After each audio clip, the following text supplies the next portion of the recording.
ಮೀಡಿಯಾಕ್ಕೆ ಬರೋಕ್ಕೂ ಕೆಲವರು ಹಿಂಜರಿತಾರೆ. ಕಾರಣ ಅಂದರೆ ಈಗ ಸಂವಿಧಾನದ ಒಂದು 4 ಅಂಗ ಇದೆ. ಮೊದಲು ನ್ಯಾಯಾಂಗ, ಶಾಸಕಾಂಗ, ಕಾರ್ಯಾಂಗ, 4ನೇ ಅಂಗನೇ ಪತ್ರಿಕಾಂಗ. ಈ ಪತ್ರಿಕೋದ್ಯಮಕ್ಕೆ ಪತ್ರಿಕಾ ಮಾಧ್ಯಮಕ್ಕೆ ಬರೋಕ್ಕೆ ಕೆಲವರು ಹಿಂಜರಿಯುವುದು ಉಂಟು. ಯಾಕಂದರೆ ಮಾನಸಿಕ ದೌರ್ಬಲ್ಯದಿಂದಲೂ ಕೂಡ ಹಲವು ಬೆದರಿಕೆಗಳಿಂದ ಮುಂದಿಟ್ಟ ಹೆಜ್ಜೆ ಮೀಡಿಯಾದವರು ಕೆಲವರು, ಎಲ್ಲರೂ ಅಲ್ಲ, ಕೆಲವರು ಹೆದರಿಕೆಯಿಂದ ಮುಂದಿಟ್ಟ ಹೆಜ್ಜೆ ಹಿಂದೆ ಹಾಕೋದನ್ನು ನಾವು ಸಾಮಾಜಿಕ ಜಾಲತಾಣದಲ್ಲಿ ಹಲವು ವಿಚಾರಗಳನ್ನು ನಾವು ಕಂಡಿದ್ದೇವೆ.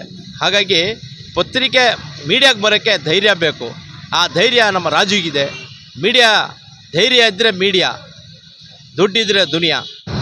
ಎಲ್ಲ ಆತ್ಮೀಯ ಸಮಸ್ತ ಕನ್ನಡದ ಬಂಧುಗಳೇ, ನಮ್ಮ ಮಿಮಿಕ್ರಿ ರಾಜ್ GPT ಅನ್ನೋ ಒಂದು ಯೂಟ್ಯೂಬ್ ಚಾನಲು ಅದನ್ನು 1 ವರ್ಷ ಪೂರ್ಣಗೊಂಡಿದ್ದು. ಈಗ ಹೊಸದಾಗಿ ಲೋಗೋನ ಬಿಡುಗಡೆ ನೆನ್ನೆತನ ಆಯಿತು. ಗಡಿನಾಡು MRG ನ್ಯೂಸ್ ಅಂತ. ಈ ಗಡಿನಾಡು MRG ನ್ಯೂಸ್ಗೆ ಶುಭವಾಗಲಿ. ಅವರ ಯಶಸ್ಸಿನ ದಾರಿ ಸುಗಮವಾಗಿರಲಿ. ಇನ್ನೂ ಹೆಚ್ಚು ಸಮಾಜದಲ್ಲಿ ಆಗ್ತಕ್ಕಂತಹ ಅಂಕುಡೊಂಕುಗಳನ್ನು ನೇರ ನಡೆ ನೇರ ನುಡಿಯಿಂದ ಇದ್ದದ್ದ ಹಾಗೇ ತೋರಿಸೋ ಮೂಲಕ ಪ್ರಚಲಿತರಾಗಲಿ.